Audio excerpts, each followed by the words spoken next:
Nous voulons te dire merci beaucoup, notre roi. Merci pour ce moment de continuer dans notre enseignement les 40 S de la vie chrétienne. Inspire-nous comme tu l'as déjà commencé, donne-nous la parole, mets-la dans notre bouche et qu'elle soit esprit et vie. Bénis ce moment, au nom de Jésus-Christ. Amen. Eh bien, nous voulons dire merci au Seigneur pour la grâce qu'il nous a donnée. Nous avons commencé un enseignement très important et où Dieu nous a permis de sélectionner 40 SS 40 que nous avons bien voulu développer pour permettre à nos téléspectateurs de comprendre profondément au sujet de la vie chrétienne. Donc la dernière fois, nous avons commencé avec le premier S qui était la séparation, et où nous devons savoir que pour vivre la vie chrétienne normale, la première des choses, c'est que nous puissions nous séparer de notre passé, que nous appelons en finir avec le passé. Si vous n'avez pas un passé fini, vous ne pouvez pas avoir une nouvelle vie, parce que vous ne pouvez pas prendre la nouvelle vie pour la jeter dans l'ancienne vie. On dit souvent que celui qui est en Christ est une nouvelle créature, les choses anciennes sont passées. Avant que les choses anciennes ne passent, il faut les faire passer. Et pour les faire passer, il faut se séparer. Donc ça, c'est le premier niveau, on ne va plus l'expliquer. Deuxième niveau, nous avons vu le second S qui était le salut. Parce que beaucoup de personnes rentrent dans l'église et ils ne sont même pas sauvés. Donc, on ne leur même pose pas la question de savoir si vous avez une fois entendu parler de Jésus-Christ. Aujourd'hui, le monde dans lequel nous sommes, tout le monde se dit être chrétien. Être chrétien veut dire, bon, moi j'ai ma communion, j'ai fait le baptême et tout ça. Alors que ce n'est pas ça. Être chrétien, c'est d'abord être né de nouveau. Être en contact avec la nouvelle vie, en acceptant Jésus dans sa vie. Et tout ça là, avec un processus donné. Nous avons expliqué ça aussi la dernière fois. Donc pour ne pas perdre le temps, nous allons voir le troisième S aujourd'hui que nous appelons suivre. Suivre. Quand nous lisons Matthieu le chapitre 16, verset 24, il est écrit, alors Jésus dit à ses disciples, si quelqu'un veut venir après moi, qu'il renonce à lui-même, qu'il se charge de sa croix, qu'il me suive, qu'il me suive. Alléluia. Donc, Jean 10, verset 27 dit, mes brebis entendent ma voix, je les connais et elles me suivent. Comment est-ce que vous pouvez être sauvé sans suivre une direction?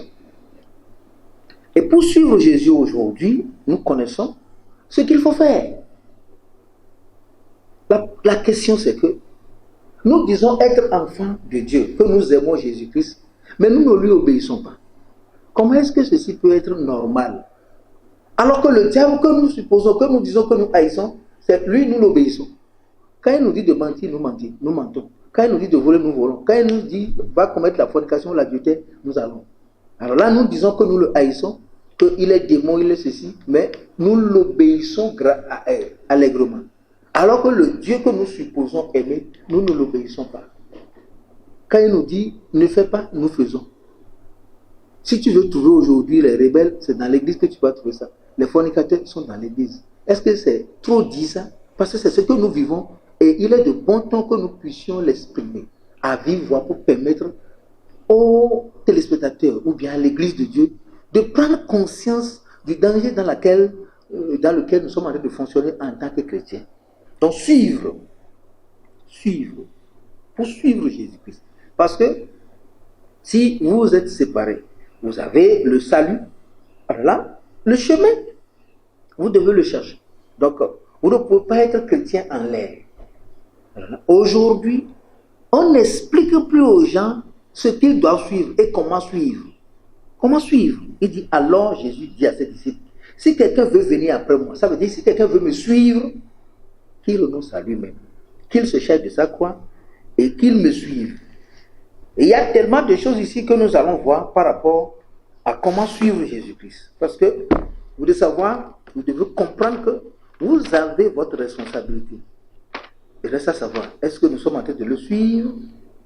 Ça le problème. Disons dans Luc, le chapitre 14, le verset 26, je pense, le verset 25 dit, de grandes foules faisaient route avec Jésus. Il se retourna, il leur dit, si quelqu'un veut venir après moi, et s'il ne hait pas son père, sa mère, sa femme, ses enfants, ses frères et ses soeurs, et même sa propre vie, il ne peut être mon disciple. Et quiconque ne prend pas sa croix et ne me suit pas, ne peut être mon disciple. Ouais. Aujourd'hui, le message de la croix est absent partout. Parce que tout ce qui est à la vogue, c'est que, bon, une fois que vous venez à Christ, vous devez commencer par espérer la bénédiction. Et la bénédiction, aujourd'hui, est un faux signe. Dieu est obligé de nous bénir. Sinon, il n'est pas Dieu. Et on lui impose ça. Alors que Jésus, vers qui nous venons, a ses conditions. Il a ses conditions. Il dit, si quelqu'un veut venir après moi, parce que vous devez comprendre une chose. Suivre Jésus veut dire que vous allez la voir comme votre Seigneur. Et c'est lui votre nouveau maître. C'est lui qui a sauvé votre vie et c'est lui qui a donné sa vie pour vous sauver. Et pourquoi il demande que si vous voulez le suivre, vous devez renoncer à vous-même. Bien d'abord renoncer à vos parents et tout ça. Ouais. Parce que il n'est pas venu pour nous donner la vie naturelle. Non. Il est venu pour nous donner la vie éternelle. Donc sur ce chemin-là, on n'a pas besoin de quelqu'un pour nous accompagner. Ni papa, ni maman, ni ma femme. Chacun rendra compte à Dieu pour lui-même. Ce que tu vis, tu le vis pour toi-même. Donc la vie chrétienne en ce moment-là, à partir du moment où vous donnez votre vie à Jésus-Christ, vous êtes le seul sur le chemin. Vous allez faire votre parcours seul. Mais qu'est-ce qui fait le danger aujourd'hui? Les chrétiens sont dans des... Ils ne se sont jamais séparés, ni de leur papa, ni de leur maman, ni de leur femme. Ça dit, bon, ils n'ont pas une place prépondérante pour Jésus-Christ. Donc, Jésus n'est pas le Seigneur de leur vie. Ils ont beaucoup de pression. Ils ont beaucoup de choses qu'ils ne veulent pas abandonner. Alors, ici, lui dit, si vous voulez réellement être pour moi, vous voulez me suivre, ces choses-là, vous devez les abandonner. Quoi? Là, celui à qui vous devez donner le plus d'amour, c'est lui. Celui à qui vous devez donner le plus d'attention, c'est lui. Celui à qui vous devez offrir le meilleur de votre vie, c'est lui. C'est ça. Il y a des chrétiens aujourd'hui, dès qu'ils prennent leur salaire, ils doivent parler de ça à papa avant de savoir comment gérer ça. Non. Ainsi, vous ne pouvez pas dire à papa que vous allez payer votre dîme. Il va dire, non, c'est faux que les pasteurs sont des voleurs. Et ça existe aujourd'hui. Vous devez vous séparer de tout ça. Parce que votre nouveau maître, le Seigneur Jésus-Christ, c'est lui qui doit voir dans tout ce que vous faites. Alors là, quand vous serez en train d'appliquer ces mesures de séparation des parents, de votre famille et tout ça, ça va être un peu plus dur.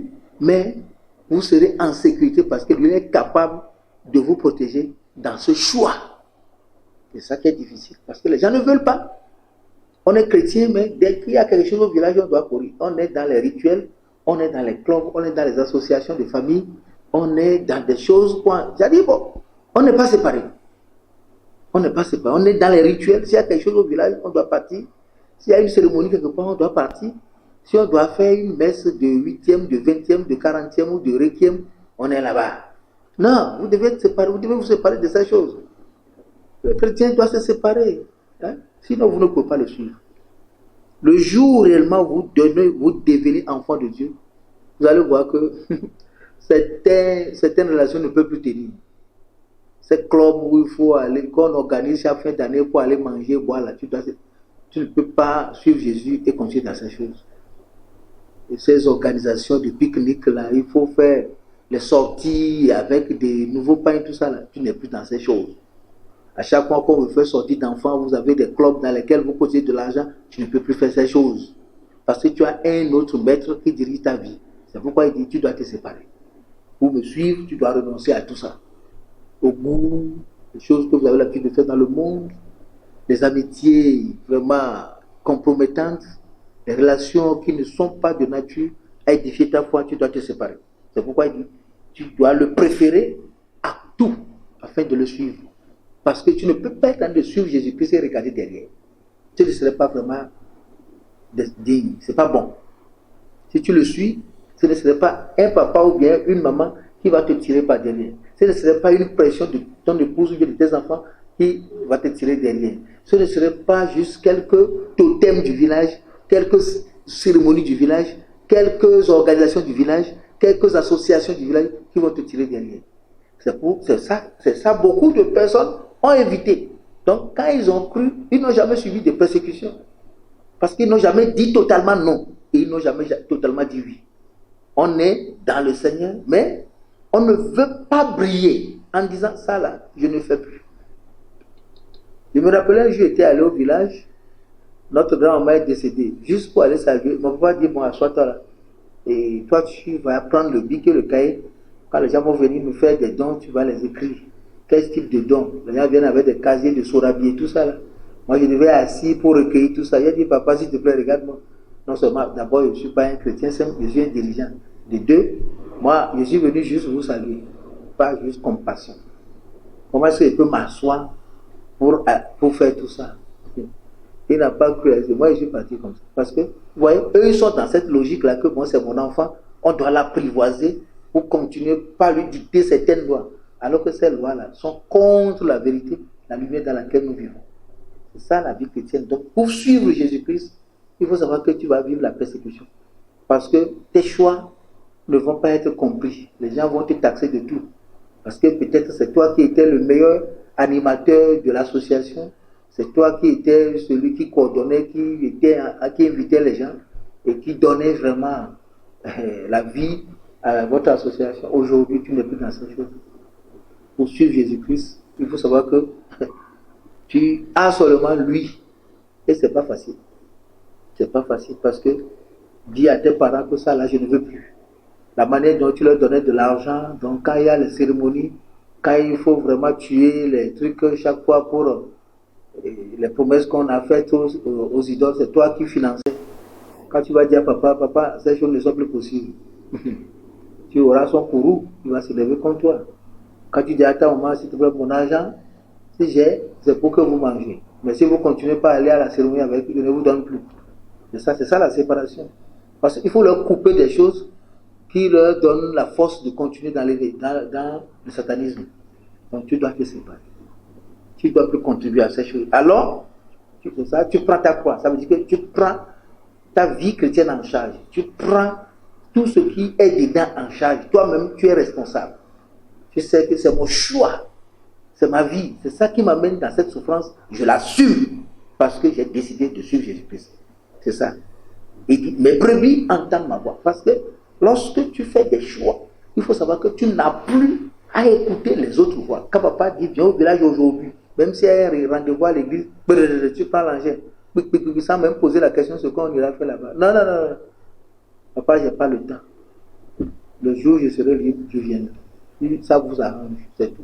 Ce n'est pas de l'impolitesse, parce que le Seigneur de ta vie maintenant, c'est lui qui commande. C'est lui qui doit donner de l'ordre pour tes sorties et pour tes mouvements. C'est comme ça, parce que c'est lui que tu suis. Les autres ne peuvent plus venir de quoi que ce soit pour pouvoir t'intimider. Non. Il y a ça, il faut venir vite. Ton papa est sur le lit de maladie, il faut courir vite. Et tu es où, moi? Et les gens brisants demandaient même la permission à Dieu. Ils prennent leur voiture vers leurs engins. Après, il y a un accident sur le chemin. Les gens ont couru comme ça, ils sont allés, bon, ils ne sont plus jamais revenus. Ils sont morts en chemin. Donc, si le Seigneur est votre vie, la première des choses, Seigneur, est-ce que tu voudras que j'aille là-bas? Si c'est oui, il va te dire, c'est non, tu vas voir que ton cœur sera serré et tu as oublié de t'asseoir. Donc, c'est ça. Si vous voulez le suivre, il faut faire de lui votre Seigneur. Là, il va vous aider. Il va prendre le contrôle de votre vie et ainsi, vous allez vite le connaître. Donc, mes brebis entendent ma voix. Je les connais et elles me suivent. Qu'est-ce que c'est que entendre la voix?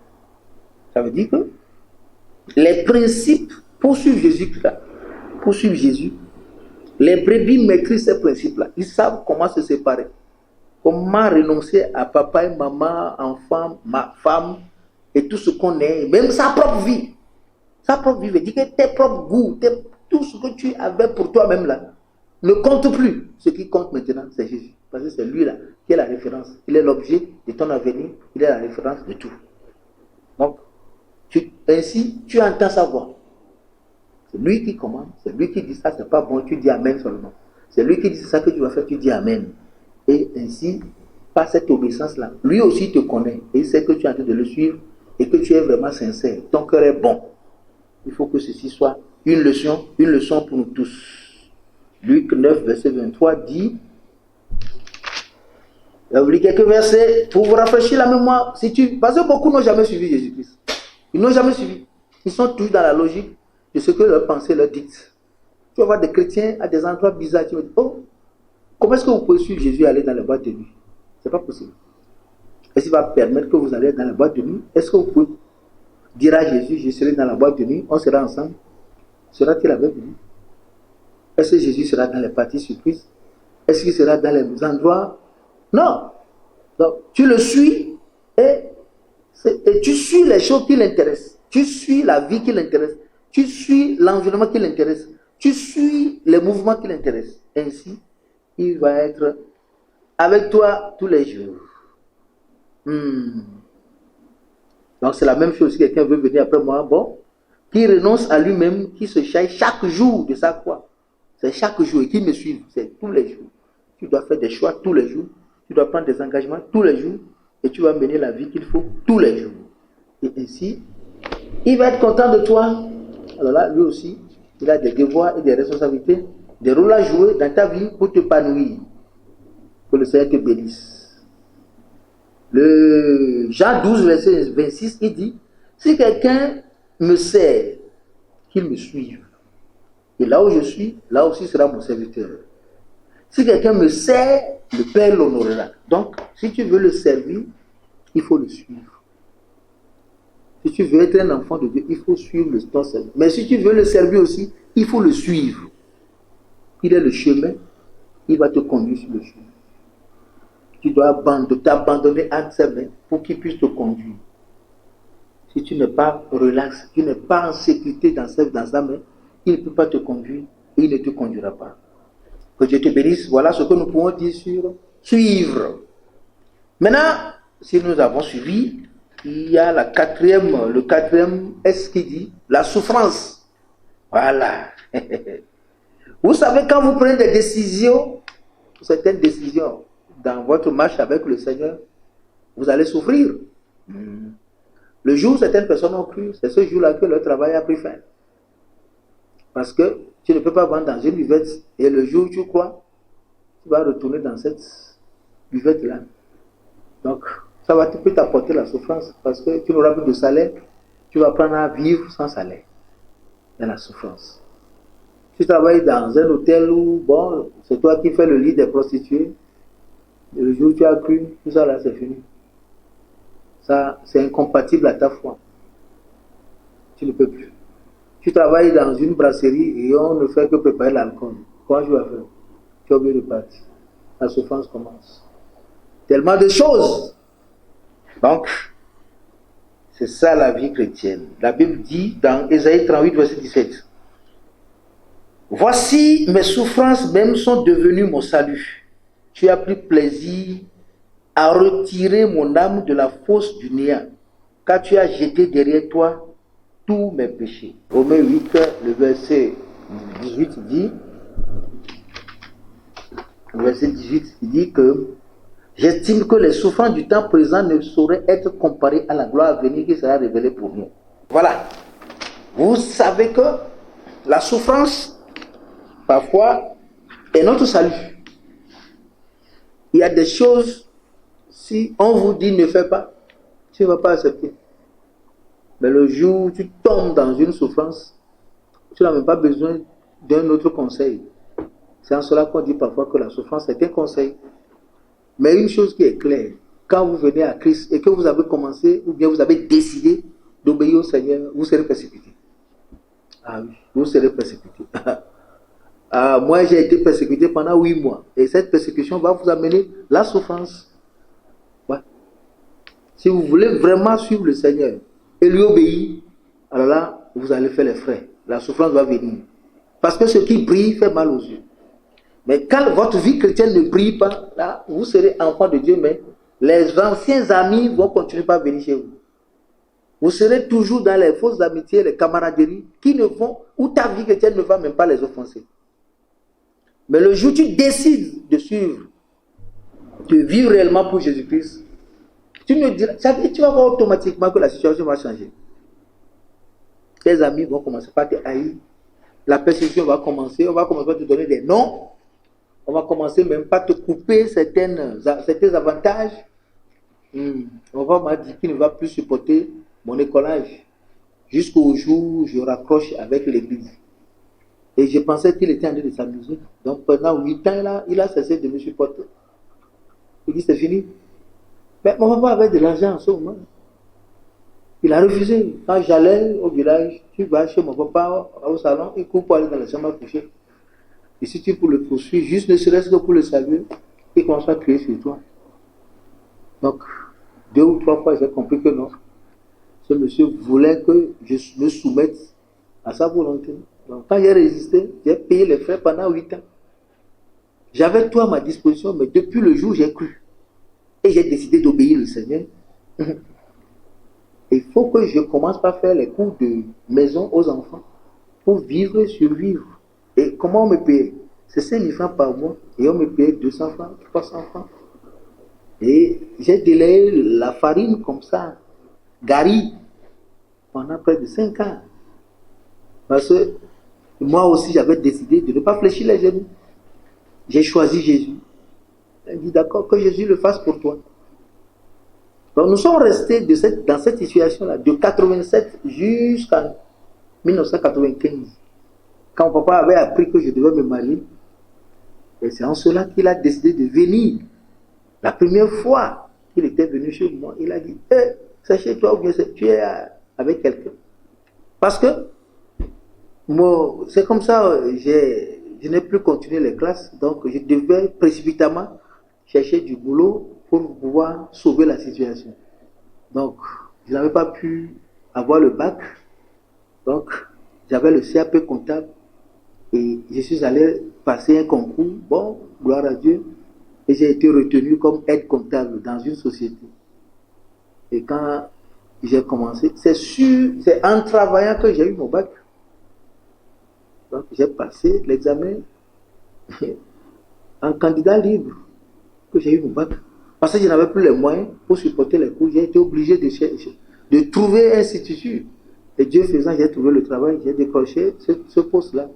Et combien j'ai gagné? 30 000 francs. Mais c'était tellement grand. Comment j'arrivais à vivre dans le temps. Donc aujourd'hui, ce n'est pas le cas pour les gens. Personne ne veut souffrir. C'est là toutes les propositions que papa fait ou bien que les gens font, nous devons les suivre. Et vous allez voir beaucoup de chrétiens aujourd'hui, à cause de ce que ils veulent vraiment être comme les autres et vivre une vie heureuse. Ils sont rentrés dans des compromis. Des chrétiens qui sont devenus francs-maçons. Parce qu'ils ne veulent pas souffrir. Parce qu'on dit que si tu veux avoir ce poste, tu dois être comme nous. C'est la règle aujourd'hui. C'est un réseau, il faut rester dedans. Si tu refuses, bon, soit tu es privé, bien tu restes là. Tu n'as pas d'avancement. Ton salaire n'augmente pas, mais c'est toi qui as plus de diplômes, mais c'est toi qui subis les atrocités. Je connais comme ça quelqu'un, il est ingénieur, il a été formé à l'extérieur, parce qu'il ne voulait pas rentrer dans la secte. Il a été, c'est-à-dire, ces enfants qui n'avaient pas le même diplôme que lui-même il a formé, sont devenus le directeur général, et lui il est toujours là en poste de chef service, jusqu'à la retraite, parce qu'il ne voulait pas rentrer dans la secte. J'ai un frère qui était à la banque. Au lieu qu'on lui présente les documents de la banque à chaque matin, c'est les documents de franc-maçon. Il faut remplir. Et quand il a reçu, il dit, mais au fait, nous ne pouvons pas vendre notre vie pour que tu viennes manger ici.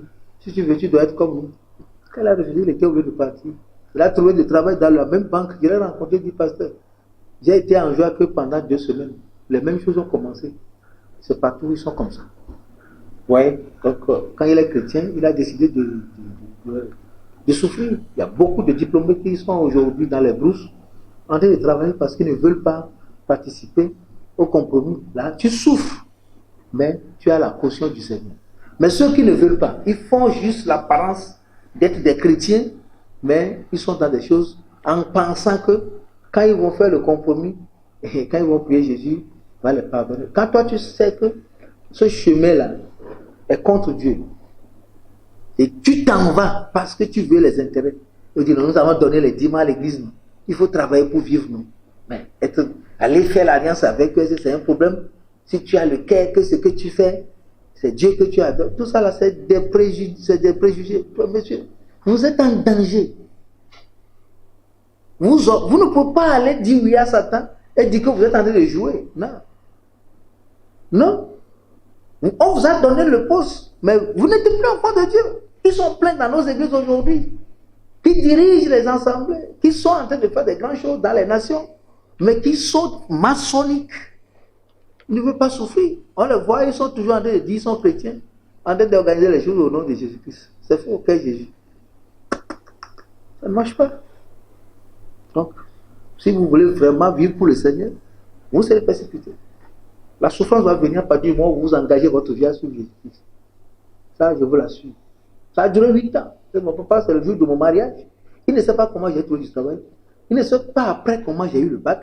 Il ne sait pas comment j'ai organisé le mariage. Parce qu'il m'a laissé dans un état de souffrance. Un enfant qui vivait loin de ses parents à plus de 150 km. Et dont les enfants, les parents étaient tout pour lui. Aujourd'hui, en ce moment-là, il doit payer le loyer moi-même. Se nourrir moi-même. Et payer la scolarité moi-même parce que j'avais choisi d'adorer Jésus.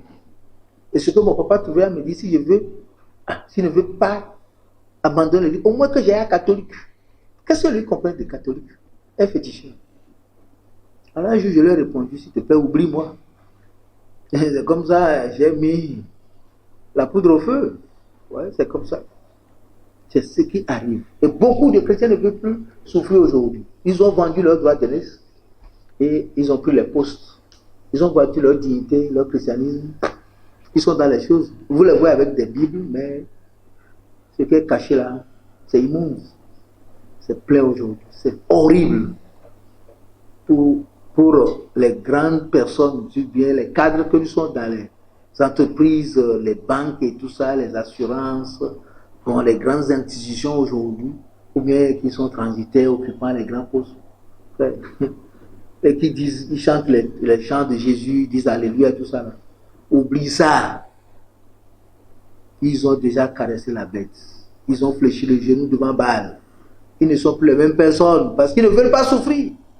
Ils ne veulent pas qu'on leur donne le nom de pauvre. On a accepté la pauvreté, on nous a taxé de tout. Et quand nous avons commencé notre ministère, c'est parce que nos messages passaient par là-bas que certaines personnes ont refusé de venir. Parce qu'ils savaient que leur vie noire seront exposées. Il y a des gens qui sont venus me donner de l'argent et disent, je ne prends pas. Ils ont dit, je suis orgueilleux. Je dis, je ne suis pas orgueilleux parce que quand tu es venu avec l'argent, mon cœur n'était pas en paix. Ce que tu as dit qui est dans ton cœur, il faut le dire. Il a dit non, il est parti. Mais après tout, j'ai appris qu'il est dans une secte. Alors, si vous ne savez pas faire, vous allez bouffer l'argent du diable et votre vie ne sera plus jamais le même. Quelqu'un qui vit sous le sang humain pour avoir de l'argent et qui fait juste la face au nom de l'église, mais vous devez faire attention. Pasteur, vous devez rester vigilant. Tous ceux qui viennent dans vos églises pour solliciter vos prières, pour leur poser la question, pourquoi tu es si anxieux sur ta vie? Qu'est-ce que tu as fait? Dis-nous, raconte. Il y a aujourd'hui des gens qui ont créé des camps de prière plein. C'est pour calmer la conscience, qui sollicitent la prière des pasteurs. Après avoir fait des sacrifices humains, ils ne savent quoi faire, ils veulent se cacher dans l'église. Ils sont en train d'organiser ces faux pasteurs-là qui n'ont rien à faire et qui sont des ennemis de la foi, à qui on paie de l'argent pour qu'ils aillent prier pour ces sanguinaires-là et qui ont la Bible en eux. Donc vous devez rester vigilants. C'est dans ça, c'est dans cette logique que nous travaillons. C'est pourquoi ce n'est pas facile pour nous. Non? Parce que si soit tu es dans la lumière, ou bien tu ne l'es pas. Tu es de Dieu ou tu ne l'es pas. Et si tu veux être de Dieu, la Bible dit ceux qui veulent vivre pieusement en Jésus-Christ seront persécutés. Si vous avez choisi de vivre pour Jésus-Christ, vous serez persécutés. Vous aurez la souffrance. Elle sera collée à votre peau. Les gens vont vous taxer de tout. Donc, la souffrance que nous voyons aujourd'hui, c'est vrai, la souffrance du temps présent ne peut pas être comparée à la gloire à venir. Mais le temps présent, c'est pas facile. Paul dit dans 2 Corinthiens, le chapitre 4. 2 Corinthiens, le chapitre 4. Bon lecteur de la Bible, allons-y. Le verset 17 dit, et verset 16 dit, c'est pourquoi nous ne perdons pas courage. Et lors même que notre homme extérieur se détruit, notre homme intérieur se renouvelle de jour en jour. Car nos légères afflictions du temps présent produisent pour nous, au-delà de toute mesure, un poids éternel de gloire, Parce que nous regardons non point aux choses visibles, mais à celles qui sont invisibles, car les choses visibles sont passagères, et celles qui sont invisibles sont éternelles. Ouais. Vous allez souffrir. Ça, j'ai goûté ça et je continue de goûter. C'est pas facile. Parce que servir le Seigneur et accepter de l'obéir sans souffrir, ça, peut-être, j'ai jamais vu ça. Si vous continuez de prier, vous allez faire mal aux yeux. Si ce que vous dites est dans la logique de l'éthique chrétienne, vous serez persécutés. Les personnes qui nous persécutent le plus sont les chrétiens, les faux chrétiens qui ont refusé de jouer la carte de la vérité, qui sont dans le mensonge, dans les compromis. Ils s'en vont même jusqu'à nous livrer aux gens pour dire laissez ce pasteur-là, qui se croit pour qui. Mais l'avenir dira le reste. Seul Dieu nous protège et prend soin de nous. Si vous voulez vraiment vivre pour Jésus-Christ, il faut savoir que vous aurez la souffrance comme votre salut. Et c'est seulement à la gloire à venir que vous devez vous en tenir. Ici-bas, il n'y aura pas de joie pour vous. Parce que vivre pour le Seigneur, c'est vivre contre le monde. C'est vivre contre le diable, c'est vivre contre le mensonge. Et le père du mensonge ne vous laissera pas le temps. La souffrance fait partie de notre chemin. Et Jésus dit de prendre notre propre croix et de le suivre. C'est un chemin. Parce que tu ne vas pas consulter quelqu'un pour voir si tu dois obéir Dieu ou pas. Ça là, c'est difficile, non? Et demander des conseils pour chercher des solutions aléatoires. C'est ta vie. Tu t'engages. Tu dis, bon, si je dois périr, je péris. C'est comme ça que ça a été jusqu'à ce jour. C'est un choix personnel de vivre pour le Seigneur, d'accepter toutes les conditions, d'accepter tout le chemin de la souffrance. Et ainsi, on est gagnant. Que Dieu te bénisse. Père, merci pour les deux S que nous venons de voir, suivre et la souffrance. Bénis tes téléspectateurs, donne-leur de comprendre ces choses. Au nom de Jésus-Christ. Amen.